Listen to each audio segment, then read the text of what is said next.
Iya, kita ketemu lagi di Guru Gembul Channel. Ini adalah episode ke maaf, kecengklak. Ini adalah episode ke-28, 29. Kita sekarang punya kajian menarik. Ada sebuah pertanyaan dari murid saya, bekas murid saya yang tapi ngirimnya di ini ya.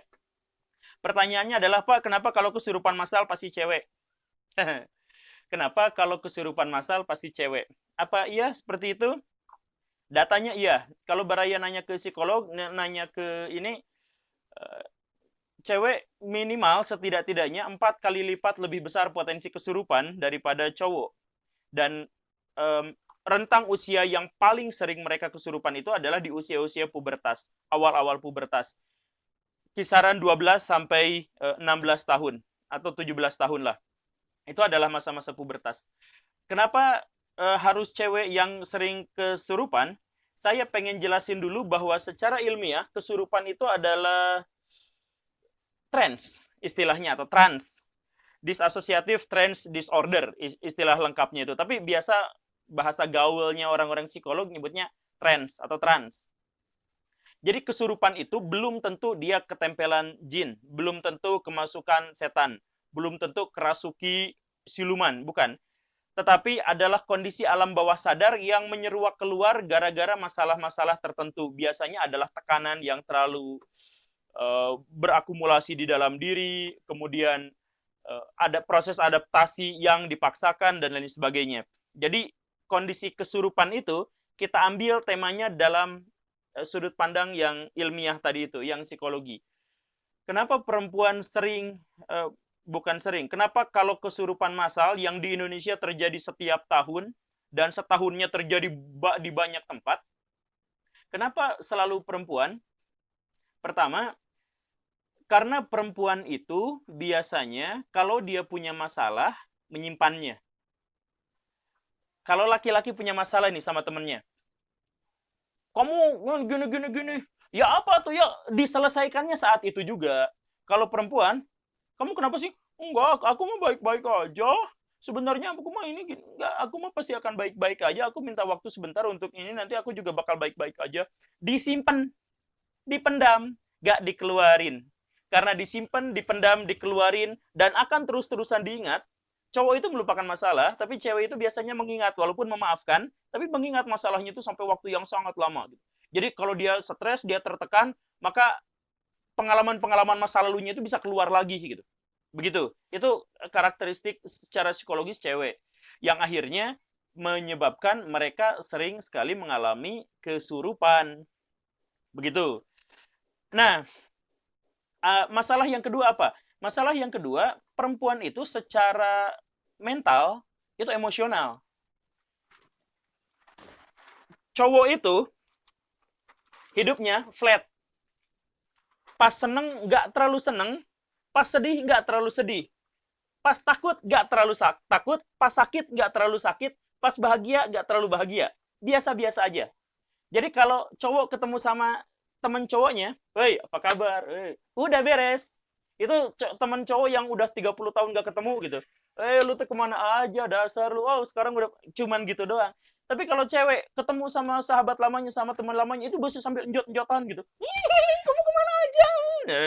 Jadi mereka secara ekspresif lebih emosional, dan pada dasarnya mereka juga lebih emosional. Jadi hidupnya tuh lebih naik turun. Kalau misalkan otaknya di-scan mereka itu, ketika bahagia, mereka itu bisa sampai 15% lebih bahagia daripada laki-laki. Dan ketika mereka tertekan, mereka juga merasa tertekan lebih. Kulitnya lebih sensitif terhadap rasa sakit. Dan pokoknya mah gini, lebih-lebihan aja semuanya. Sedih lebih, takut lebih, bahagia lebih gitu. Kalau orang-orang cowok makan nasi padang, dia nggak akan bisa ngebedain rasa nasi padang di sini dengan nasi padang di sana. Tapi kalau cewek bener-bener bisa ngerasain. Makanya nasi padangnya di sana aja yuk, jangan yang di sini gitu. Karena si cewek-cewek itu tahu. Kalau cowok warna-warni itu ya cuman merah, kuning, hijau gitu. Tapi kalau cewek, hijau itu terdiri dari hijau ini, hijau ini, hijau ini. Dia tahu lebih banyak. Jadi hidupnya tuh lebih bergelombang gitu. Nah, karena hidupnya lebih bergelombang itu, bahagia, bahagia banget, sedih, sedih banget. Nah, ditambah dengan kondisi mental sebelumnya yang mereka punya kebiasaan ya, punya kebiasaan menyimpan masalah. Jadi ketika terjadi hantaman, tekanan, keterkejutan, mereka biasanya kesurupan. Oke lah, bahasa psikologisnya trance. Begitu. Nah, terus masalah utamanya itu adalah kenapa kalau kesurupan itu massal? Kenapa kalau kesurupan massal itu cewek yang saya nggak pernah lihat kesurupan massal di cowok gitu.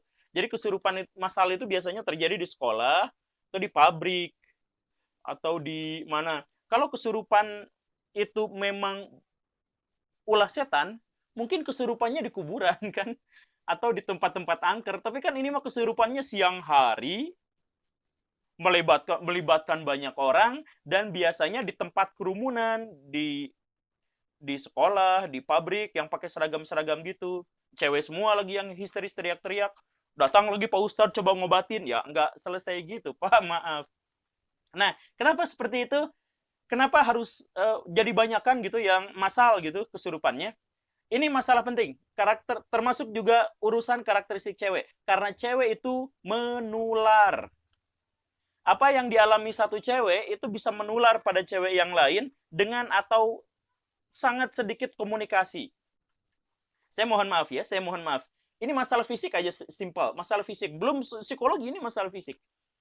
Kalau cewek punya sahabat baik, sahabat dekat, biasanya siklus menstruasinya bareng bersamaan. Kenapa? Karena mereka nular, saling menularkan. Jadi misalkan nih, sebelum sahabatan mereka tuh siklusnya beda 10 hari gitu. Tapi kalau sudah sahabatan, yang satu menstruasi, maka yang satunya lagi akan tertular dan menstruasi juga. Kalau sudah akrab. Jadi perempuan itu punya karakteristik saling menularkan gitu. Secara fisik saja begitu. Secara psikologis kita sudah tahu lah. Cewek pakai baju Sabrina, satu orang tunggu sebulan. Oh, di mana-mana kita bakal melihat pakai baju Sabrina semuanya. Karena saling menularkan satu sama lain. Mentalitas cewek yang saling menularkan satu sama lain ini adalah wujud dari solidaritas mereka yang sangat tinggi. Nangis bareng, ketawa bareng. Mereka biasanya bertahan di satu pabrik jauh lebih lama daripada cowok. Kan biasanya seperti itu kan. Kalau ada organisasi-organisasi di sekolah gitu, biasanya yang banyak tuh ceweknya gitu.